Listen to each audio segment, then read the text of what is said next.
सभी को नमस्कार। सर जितेंद्र सर हिंदी के विद्वान हमारे साथ हैं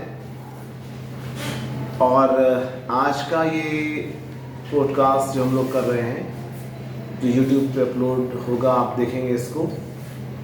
आज का ये पॉडकास्ट बहुत ही महत्वपूर्ण है। कारण उसके पीछे ये है कि जनरली जो हमारी मातृभाषा है हिंदी, हम बोलते हैं, हम पढ़ते हैं, हम लिखते हैं, लेकिन हम अपने आप को हिंदी में रिप्रेजेंट करने में कहीं ना कहीं थोड़ा सा असहज महसूस करते हैं। कभी कोई राष्ट्रीय अंतर्राष्ट्रीय मंच होता है तो वहाँ पर अन्य भाषाएं हमारे हिंदी का स्थान ले लेती हैं। तो आज का ये पॉडकास्ट जो अभी शूट हो रहा है, इसको आप बहुत जल्दी देखेंगे। निश्चित रूप से इसी चीज़ पे आधारित है। साथ ही साथ हिंदी में व्याकरण कैसे पढ़ें, जो थोड़ा सा समस्या का क्षेत्र है। कई बार व्याकरण के क्षेत्र में हम लोग कहाँ तंग होता है। उसके साथ साथ हिंदी में कैरियर कहाँ कहाँ पे हो सकता है और हिंदी आपको किस प्रकार से समाज में आगे बढ़ने में हेल्प कर सकती है। और हिंदी का अलग अलग क्षेत्रों में जैसे कॉम्पिटिशन्स हैं, क्या भूमिका है और हिंदी पढ़कर कैसे अपने आप को इस्टेब्लिश कर सकते हैं। ये सारे बहुत सारे प्रश्न हैं जिनका जवाब देने के लिए सर ने अपना कीमती समय निकाला है। और मैं सर से अनुरोध करूंगा कि अपना संक्षिप्त परिचय दे करके हमारे दर्शकों को, हमारे श्रोताओं को जो इस पॉडकास्ट को देख रहे हैं जान पाएँ, अपने आप को अवेयर कर पाएँ, जिससे चीज़ें बेहतर हो सकें, उनके भविष्य के निर्माण में हिंदी का रोल प्ले कर सकें। Jitendra please. Thank you so much sir. सबसे पहले मैं आपका और आपके सभी दर्शकों का बहुत बहुत शुक्रगुजार हूँ कि आपने ये प्लेटफॉर्म मुझे प्रदान किया और आप साधुवाद के लायक हैं कि आपने बच्चों के लिए प्लेटफॉर्म शुरू किया है। विशेष रूप से नवोदय में रहने वाले बच्चे, चूँकि हम रेजिडेंशियल सेटअप में रहते हैं, तो उनके लिए इस तरह के प्लेटफॉर्म प्रायः कम ही मिल पाते हैं। तो आप इसके लिए बहुत बहुत बधाई के पात्र हैं। और जैसा कि आपका सवाल है, मेरा परिचय, मैं आप सबके ही बीच का हूँ। मेरा नाम डॉक्टर जितेंद्र प्रताप यादव है। 2012 में मैंने नवोदय विद्यालय में टीजीटी हिंदी के रूप में अपना करियर शुरू किया था। सबसे पहले मैं दूर सुदूर दक्षिण में कर्नाटक के मैंगलोर नवोदय विद्यालय में 7 साल 3 महीने तक अध्यापन किया। उसके बाद मेरा स्थानांतरण नवोदय विद्यालय धुबरी, जो कि असम में स्थित है, वहाँ पर हुआ। वहाँ मैं 5 वर्ष तक रहा और पिछले 3-4 महीनों से मैं जवाहर नवोदय विद्यालय सीतापुर में पदस्थ हूँ। मेरी पढ़ाई लिखाई 12वीं तक तो मैंने गांव में ही पढ़ाई लिखाई की है। इसके बाद मुझे पूर्व का ऑक्सफोर्ड कहे जाने वाले विश्वविद्यालय, जो कि एक प्रमुख स्थान रखता है शिक्षा के क्षेत्र में, इलाहाबाद विश्वविद्यालय में पढ़ने का मौका मिला। और वो मेरी ज़िंदगी का एक टर्निंग पॉइंट था, जहाँ पे जाने के बाद मुझे कई चीज़ों का एक्सपोजर मिला और मुझे लगता है कि मेरे करियर को संवारने में इलाहाबाद विश्वविद्यालय का बहुत ही बड़ा योगदान रहा। दूसरी बात आपने कही कि हिंदी भाषा का स्थान कई बार अन्य भाषाएं ले लेती हैं। मैं इससे थोड़ा नाइत्तेफाकी रखता हूँ। मेरा मानना है कि आज चूँकि उपभोक्तावाद का दौर है, हिंदी भाषा एक ऐसी भाषा है जो दुनिया की उन शीर्ष भाषाओं में है जिसे सबसे ज़्यादा लोग पढ़, लिख और समझ रहे हैं। अगर वर्तमान भाषाई शब्दों में कहें तो हिंदी का बाज़ार इतना बड़ा है, हिंदी का परिवार इतना बड़ा है कि बस एक ही कमी है कि हम अपने आप को हीन भावना से ग्रसित कर लेते हैं। जबकि हिंदी जानने वाले या संस्कृत जानने वाले या किसी भी भारतीय भाषा को जानने वाले को उस पर गर्व महसूस करना चाहिए। और आज हम किसी भी अन्य भाषी से पीछे नहीं हैं, है ना। तो इस क्षेत्र में भी, करियर के क्षेत्र में तमाम संभावनाएं हैं, तमाम विकल्प मौजूद हैं। बस ज़रूरत है उनको जानने और बच्चों को वो सब चीज़ें, वो विकल्प के बारे में बताने, ताकि वो उन चीज़ों में, उन क्षेत्रों में परस्यू कर पाएँ। तो कैरियर के बारे में आपने बताया बच्चों को। अच्छा, मैं जानना चाहूँगा कि जैसे हिंदी से मान ली मैंने यूजी में पढ़ा, यानी कि ग्रेजुएशन किया, फिर पीजी किया, जी। तो हिंदी मेरे लिए किस प्रकार के रोजगार के साधनों का निर्माण या रोजगार का निर्माण कर सकती है, निर्मित कर सकती है हिंदी पढ़ने के बाद? बहुत ही सही सवाल है आपका कि आज का युवा जब पढ़ाई करता है किसी कॉलेज से, यूनिवर्सिटी से, किसी भी संस्थान से जब वो निकलता है तो रोज़गार उसका एक मुख्य उद्देश्य होता है। हम कहने को भले कहते हैं कि ज्ञान, नॉलेज है ना, पढ़ाई का एक उद्देश्य है, उसके साथ साथ रोज़गार एक बहुत ही मौजूद और बहुत ही मुख्य मुद्दा है, क्योंकि हर माँ बाप अपने बच्चे से कुछ न कुछ अपेक्षा रखता है और उसके भी जीवन यापन के लिए रोज़गार बहुत महती आवश्यकता है। तो हिंदी के क्षेत्र में रोज़गार की अगर हम बात करें तो किसी भी विषय से ज़्यादा रोज़गार सृजन करने का क्षेत्र हिंदी का क्षेत्र है। जैसा कि आपने बताया कि अगर हम बच्चा हिंदी स्नातक स्तर पर हिंदी पढ़ता है और उसके बाद पीजी करता है तो तमाम क्षेत्र उसके लिए मौजूद हैं। मैं एक एक सिलसिलेवार तरीके से बताना चाहूँगा, इस पर थोड़ा समय लूँगा। मुख्य रूप से हम देखें तो मैं इनको 3 क्षेत्रों में बांटता हूँ रोज़गार के। एक तो है सरकारी क्षेत्र, एक है प्राइवेट सेक्टर और एक है कुछ जैसे आज की भाषा में कहते हैं स्टार्टअप्स, या कुछ अपना नया काम कर रहे हैं, खुद का उद्यम शुरू कर रहे हैं। जब हम सरकारी क्षेत्र की बात कर रहे हैं तो हिंदी आज पूरे देश में, चाहे CBSE स्कूल हों चाहे अन्य बोर्ड से संबंधित स्कूल में, एक बड़े स्तर पर पढ़ाई जाने वाली भाषा है। तो सरकारी क्षेत्र में हिंदी के क्षेत्र में जब हम रोज़गार की बात करते हैं तो शिक्षा और शिक्षण, टीचिंग का एक बहुत ही बेहतर विकल्प है। इसमें प्राइमरी टीचर से लेकर के TGT टीचर्स, PGT टीचर्स, और अगर कोई PG के बाद नेट क्वालिफाई करता है या फिर PhD करता है तो विश्वविद्यालय स्तर पर, कॉलेज स्तर पर टीचिंग का एक बहुत ही बेहतरीन विकल्प मौजूद है। न केवल बेहतरीन बल्कि मैं कह सकता हूँ कि एक अच्छी खासी सैलरी वाला विकल्प मौजूद है। आज जब भी पिछले मैं 5, 6, 10 सालों का एक डेटा मैं देख रहा था, जब भी कोई वैकेंसी चाहे वो नवोदय विद्यालय में आती है, चाहे केंद्रीय विद्यालय में आती है, चाहे एकलव्य आवासीय विद्यालय में वैकेंसी आती है, अभी आई हुई है। हाँ, अभी आई हुई है और संभावना है कि केंद्रीय विद्यालय और नवोदय विद्यालय में भी दिसंबर तक देखने को मिलेगी। तो हिंदी टीचरों की इतनी ज़्यादा डिमांड है क्योंकि हर स्कूल में हिंदी पढ़ाई जाती है, 2 या 3 टीचर लगभग हर नवोदय विद्यालय में होते हैं, तो अन्य विषयों की तुलना में हिंदी के टीचर्स की डिमांड बहुत ज़्यादा है। तो ये तो हुआ टीचिंग की बात। इसके अलावा सरकारी क्षेत्र में भी और भी बहुत सारे विकल्प हैं, जैसे बैंकिंग के क्षेत्र में आज हम जानते हैं कि भारत का हर एक नागरिक बैंक से जुड़ना चाहता है, क्योंकि सरकारें तमाम ऐसी योजनाएं ला रही हैं जिनका लाभ उस व्यक्ति को बैंकों के माध्यम से मिलता है। और बैंकों की भी अभी मजबूरी हो गई है कि वो बैंक अपने कस्टमर की भाषा में उन तक, है ना, अपना प्रोडक्ट पहुंचाए। तो बैंक के क्षेत्र में हिंदी जानने वाले विशेष रूप, क्योंकि हिंदी बोलने और समझने वालों की संख्या ज़्यादा है, कस्टमर ज़्यादा हैं, तो बहुत सारा रोज़गार का जो एक अवसर इस क्षेत्र में भी मौजूद है। इसके अलावा अगर हम प्राइवेट की बात करते हैं तो मुझे अभी भी ये याद आता है कि मीडिया एक ऐसा क्षेत्र है जिस क्षेत्र में हिंदी भाषा का एक मतलब विस्तृत एक मैदान खुला हुआ है, जिसमें क्रिएटिव सोच रखने वाले, इनोवेटिव सोच रखने वाले, कुछ नया करने वाले, जिनके पास कुछ लिखने, कुछ पढ़ने का हुनर है, या जो अपने विचारों को शब्दों के माध्यम से लिख और बोल सकते हैं, मीडिया का एक बहुत बेहतर विकल्प है। आजकल तो आप जानते ही सोशल मीडिया का दौर है। अगर उन्हें कोई एक ट्रेडिशनल चैनल या ट्रेडिशनल संगठन उनको हायर नहीं करता है, तथा कथित जो स्थापित चैनल्स हैं, चाहे वो टेलीविज़न के हों चाहे रेडियो के, वो अपना खुद का व्यवसाय शुरू कर सकते हैं। सोशल मीडिया के माध्यम से फ्रीलांस राइटिंग कर सकते हैं, फ्रीलांस जर्नलिज्म कर सकते हैं, और ना केवल उनको इसमें संतुष्टि है बल्कि वो एक समाज में बहुत ही बड़ा बदलाव ला सकते हैं। आज भी भारत में बहुत सारे ऐसे क्षेत्र हैं जहाँ पर मीडिया की, मुख्य धारा की मीडिया की पहुँच नहीं है। वो बेचारे अपना संप्रेषण, अपनी बातें, अपनी समस्याएं, अपने मुद्दे बहुत सारे यूट्यूबरों की मदद से ही पहुँचा रहे हैं। ये मीडिया का क्षेत्र एक बेहतर विकल्प है। इसके अलावा एक और जिससे मैं बहुत पिछले कई 1-2 सालों में बहुत प्रभावित हुआ हूँ, अभिनय का क्षेत्र।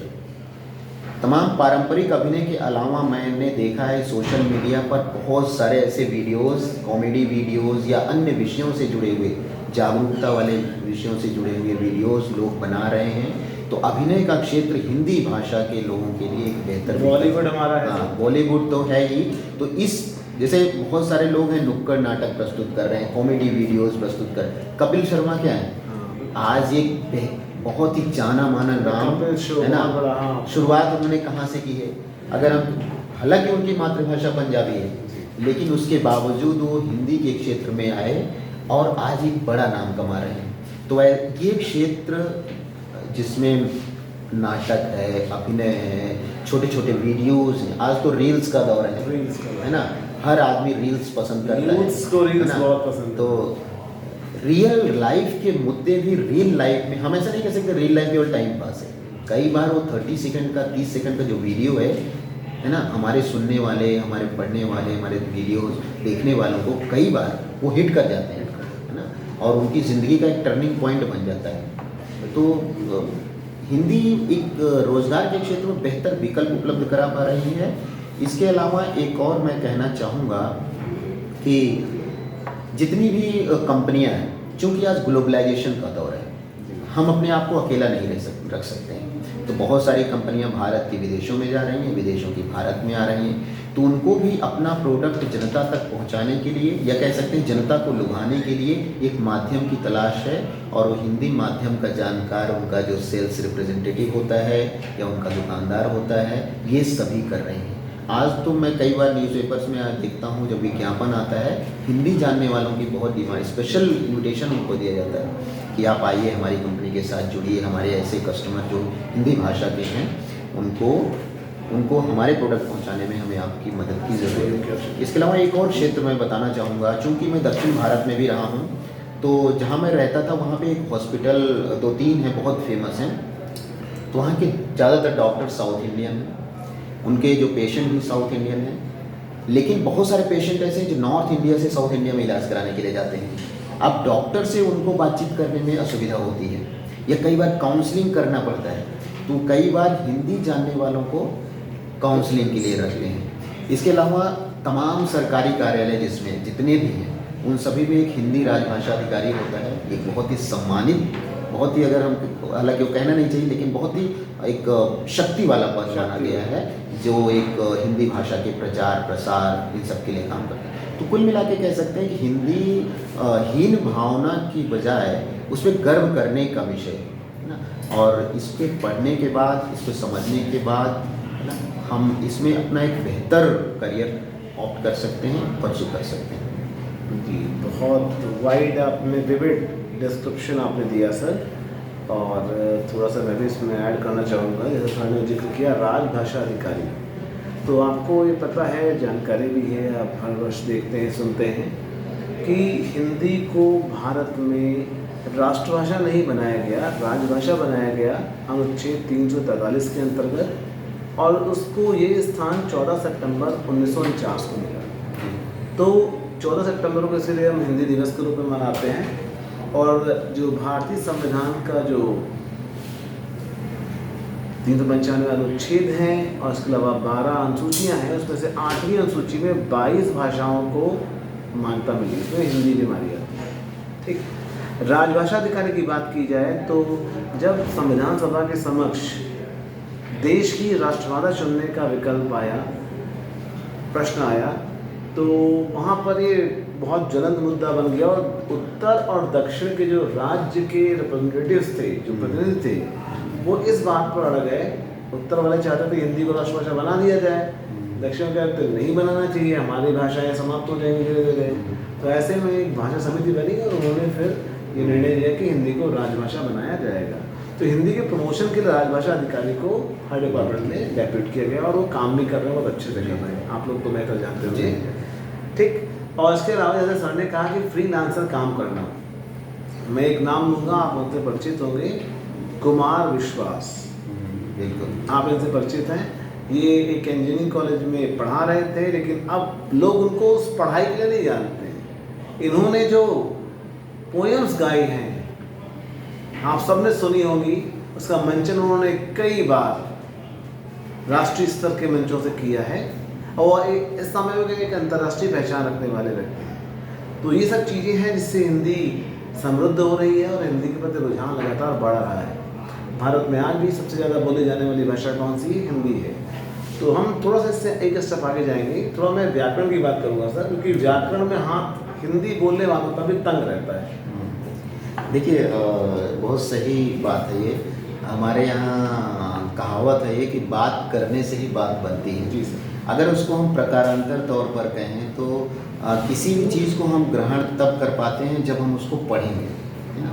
व्याकरण एक ऐसा विषय है जिसका हम जितना अभ्यास करें वो उतना ही ज़्यादा निखार आता है। तो सबसे ज़रूरी चीज़ है कि छोटी छोटी बुकलेट्स आती हैं जिसमें संज्ञा, सर्वनाम, क्रिया, विशेषण, इन सब की संक्षिप्त जानकारी दी गई होती है। हमें एक हिंदी के क्षेत्र में करियर की चाह रखने वालों के लिए कहना चाहूँगा कि पहले उस व्याकरण की पुस्तिका को पढ़ें।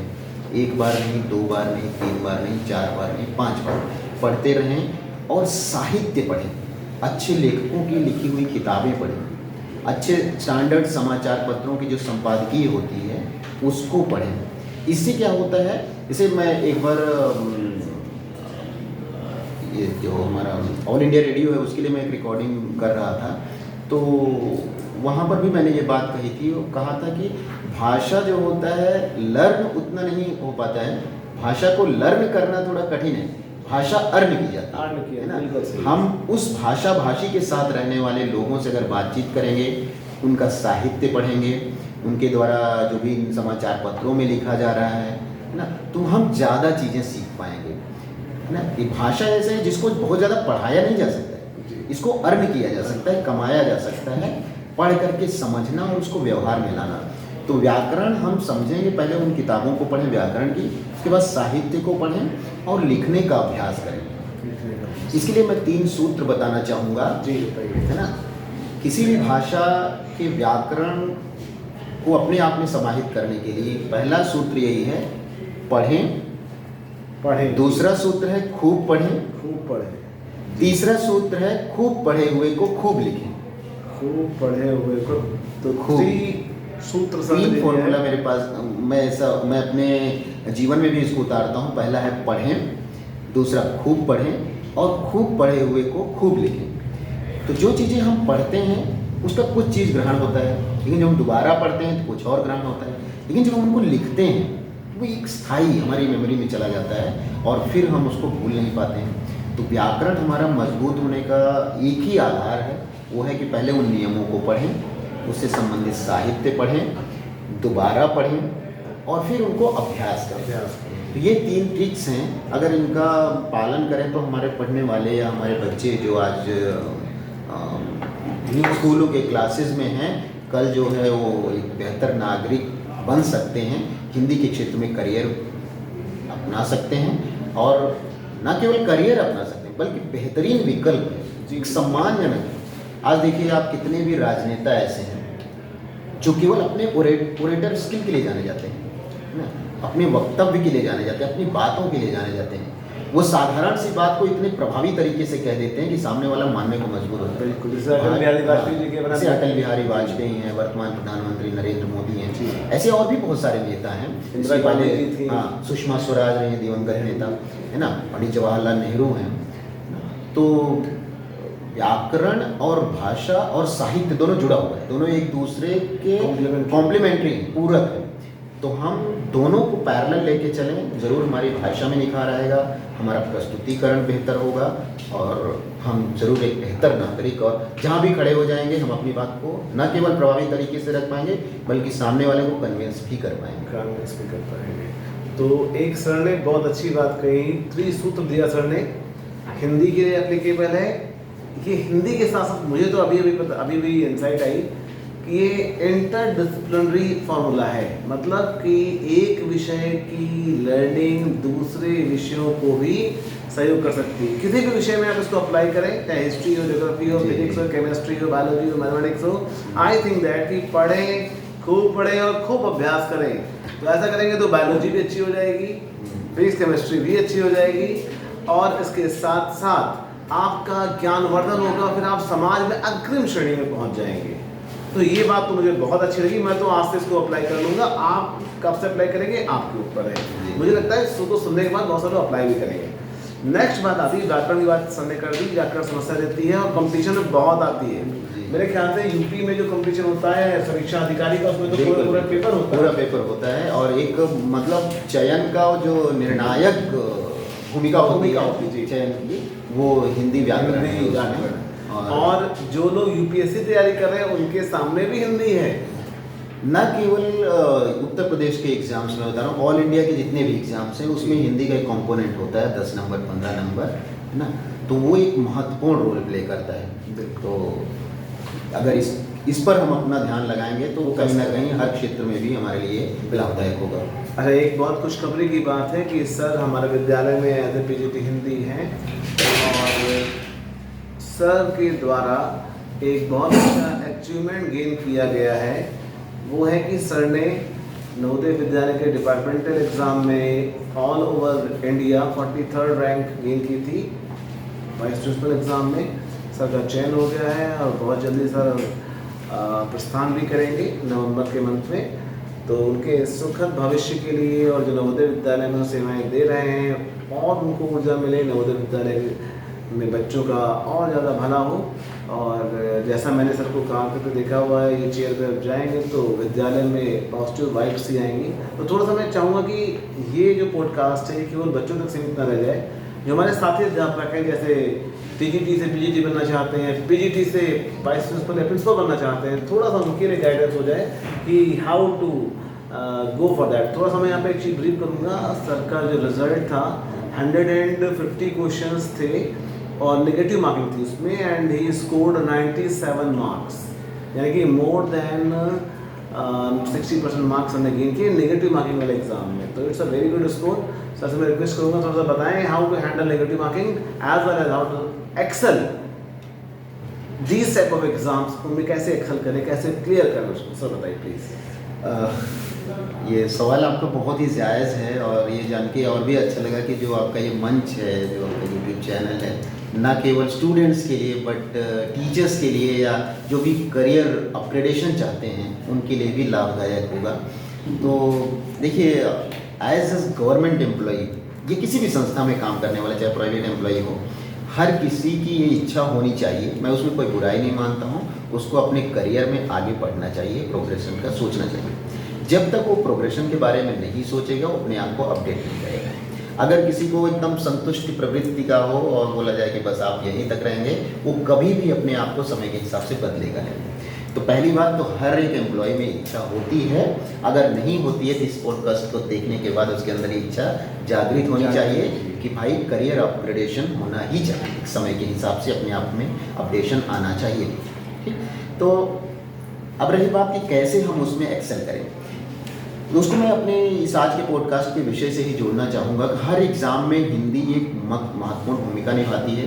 अभी जो मैंने एग्ज़ाम दिया था वाइस प्रिंसिपल का, इसमें 15 नंबर हिंदी के लिए निर्धारित था और 15 नंबर अंग्रेजी के लिए निर्धारित था। तो इसके अलावा जब मैंने पीजीटी का एग्ज़ाम दिया था 2019 में, और उसमें मेरी रैंक ऑल इंडिया 3 रैंक थी, उसमें केवल 11 ही पोस्ट थी। अच्छा, आप सर क्या समिति में टीजीटी आए? हाँ, पहले मैं टीजीटी आया। बहुत ही मोटिवेशनल आपकी जर्नी है। जी सर बताएं। डायरेक्ट रिक्रूटमेंट के माध्यम से, फिर 19 में मैं डायरेक्ट रिक्रूटमेंट के माध्यम से पीजीटी बना। ओके, मतलब डिपार्टमेंटल नहीं था? डिपार्टमेंटल नहीं था, है ना। ऑल ओवर इंडिया का आपने कंपटीशन क्लियर किया? ऑल इंडिया में मेरी 3री रैंक थी और दुर्भाग्य से या जो भी हो सौभाग्य से उसमें पूरे देश में उस समय का जो एडवर्टाइजमेंट आया था केवल 11 ही पोस्ट थी पीजीटी हिंदी के लिए। उस 11 में 3रे नंबर पे था। बताइए, तो बहुत बड़ा अचीवमेंट था, 3rd रैंक। और उसके 5-6 साल बाद ही अभी जस्ट वाइस प्रिंसिपल का जो एग्ज़ाम हुआ, 141 सीटें थी उसमें मेरा 48वां नंबर है और ये मेरा पहला प्रयास है। तो मैं ये इसलिए बता रहा हूँ, मैं अपनी तारीफ नहीं कर रहा हूँ, मैं ये बता रहा हूँ कि अगर हम निरंतर अपने विषय से जुड़े रहें, स्कूल में जितनी भी गतिविधियाँ हो रही हैं उसमें एक्टिवली पार्टिसिपेट करें, वो चाहे हमसे जुड़ी हो चाहे नहीं। जितने भी सर्कुलर्स आते हैं हम उनको पढ़ते रहें, एनसीईआरटी और सीबीएसई की वेबसाइट्स देखते रहें, क्योंकि वो कई बार वो चीज़ें अपडेट करते रहते हैं, कई बार वो नई चीज़ें डालते रहते हैं। हम हो सकता है ना पढ़ें, ना पढ़ पाएँ, लेकिन अगर हम वेबसाइट पर नज़र डालते रहें या अगर हम ट्विटर या एक्स जिसको आज कहा जाता है उसका उपयोग कर रहे हैं, तो एनसीईआरटी और सीबीएसई चूँकि हम एजुकेशन डिपार्टमेंट से जुड़े हुए हैं, मिनिस्ट्री ऑफ एजुकेशन से जुड़े हुए हैं, और वो हमारे ही विषयों से ही, हमारे सेक्शन से हैं, हम तो लोग हमें पढ़ाते हैं CRT उसको तैयार उनके ही अपडेट्स हमें मिलते रहते हैं। तो ये कई बार एग्जाम्स में हमें फ़ायदा पहुंचा देती हैं। एक तो विषय से जुड़े रहें, अपडेट होते रहें, और एक विद्वान हुए हैं, साइकोलॉजिस्ट हुए हैं, वाइगोत्स्की, आप पढ़े होंगे, उन्होंने कहा है कि एक मनुष्य जो होता है वो अपने आसपास रहने वाले लोगों का औसत होता है। मतलब कि तुलसीदास ने कहा है, संगत से गुण होता है, संगत से गुण जाए। हम किस प्रकार के लोगों के साथ रह रहे हैं उसका भी एक बहुत बड़ा प्रभाव पड़ता है। तो मैं इस मामले में बहुत खुशकिस्मत रहा हूँ कि मैं ऐसे लोगों के साथ काम किया, ऐसे प्रिंसिपल्स, ऐसे वाइस प्रिंसिपल्स, ऐसे स्टाफ मिले जो बहुत ही इनोवेटिव, बहुत ही एनर्जेटिक और कुछ नया करना चाहते थे। तो वही चीज़ें हमने भी सीखी। जैसे हम अच्छे लोगों के साथ रहेंगे तो अच्छा ही सीखेंगे, है ना। कम अच्छे लोगों के साथ रहेंगे तो हम वैसा ही बनने की कोशिश करेंगे। तो हम कोशिश करें कि हम अपनी संगत सुधारें, अच्छे लोगों के साथ, एनर्जेटिक लोगों के साथ, है ना। जो कुछ नया करना चाहते हैं उनको हम कंस्ट्रक्टिवली सपोर्ट करें, है ना, रचनात्मक सहयोग उनको करें, और ये प्रत्यक्ष या अप्रत्यक्ष रूप से हमें भी सहयोग करता है, बिल्कुल, है ना। और रही बात एग्ज़ाम्स कैसे निकालें, कॉम्पिटिटिव एग्ज़ाम, विशेष रूप से डिपार्टमेंटल एग्ज़ाम, तो उसके लिए एक दिन की तैयारी नहीं होती है। जैसा कि मैंने कहा, अपडेट होते रहें ना, उसके सैम्पल पेपर सॉल्व करते रहें, है ना, प्रैक्टिस करते रहें। कहा भी गया है, प्रैक्टिस में एक समय परफेक्ट, है ना। हम अभ्यास करते हैं, और हिंदी में भी कहा गया है, करत करत अभ्यास से जड़मत सुजान। तो अभ्यास बहुत रसरी आवत जाते, सिल मतलब पत्थर है, यहाँ पे पत्थर पे निशान पड़ जाता है। हमने देखा होगा गांव में जो कुआं होता है उसके सिल होती है तो निशान पड़ जाता है। बिल्कुल। तो अभ्यास करते रहें तो ज़रूर हमारा करियर भी अपग्रेड होगा, और हम जो हमारे ऊपर जिम्मेदारी, हम नेशन बिल्डिंग कर रहे हैं, एक तरह से बच्चों के साथ हम डील कर रहे हैं, हम मशीनों के साथ नहीं डील कर रहे हैं। हमें न केवल बच्चों को नॉलेज देना है, बल्कि उनको एक बेहतर नागरिक बनाना है। हम उनके लिए एक रोल मॉडल हैं। और नवोदय में तो और भी, नवोदय तो रेजिडेंशियल सेटअप है, हम 24 घंटे बच्चों के साथ हैं, तो हमारा ज़्यादा से ज़्यादा प्रभाव बच्चों पर पड़ता है। बच्चे जैसा हमें देखते हैं वैसा ही वो फॉलो करते हैं। तो हमें तो और ज़्यादा सतर्क, सजग और कॉशियस रहना है, क्योंकि हमें एक कैंपस में 500 बच्चे हैं तो 1000 आंखें देख रही हैं। बिल्कुल सर। तो एक रोल मॉडल की तरह रहना है। अगर हम इन चीज़ों का पालन करें तो डेफिनेटली हमारा करियर भी अपग्रेड होगा, और वो जो सेल्फ सेटिस्फैक्शन है, आत्मसंतुष्टि जो है, वो मिल पाएगी। हाँ, हमने आज कुछ बच्चों को अच्छा दिया, करियर तो अपग्रेड हो गए, तो एक बाई प्रोडक्ट है। बाई प्रोडक्ट है, आप अच्छा करेंगे तो वहाँ से आपको ऑटोमेटिक पॉजिटिव वाइब्स आएंगे और आप आगे बढ़ जाएंगे। थोड़ा मेहनत करने की भी बात है, थोड़ा सा मेरे 5-6 महीने कोई पढ़ लें तो निकल जाएंगे। उसमें आप सब जानते हैं, सब शिक्षित हैं, सब जानकार हैं कि प्रीवियस ईयर क्वेश्चंस कर लेने हैं, स्वामी हैंडबुक पढ़ लेनी है, एक छोटा सा 3-4-5 लोगों का ग्रुप बना लेना है, चाहे व्हाट्सएप पे बना लीजिए, स्कूल बना लीजिए और पढ़िए। तो ये सब करने से जो एग्ज़ाम है हमारे प्रिंसिपल्स की, अभी EMRs की वैकेंसी आ चुकी है, प्रिंसिपल की वैकेंसी है, उसमें लगभग 225 पद हैं, और हम जहाँ तक जान है सभी लोग तैयारी में जुट चुके होंगे।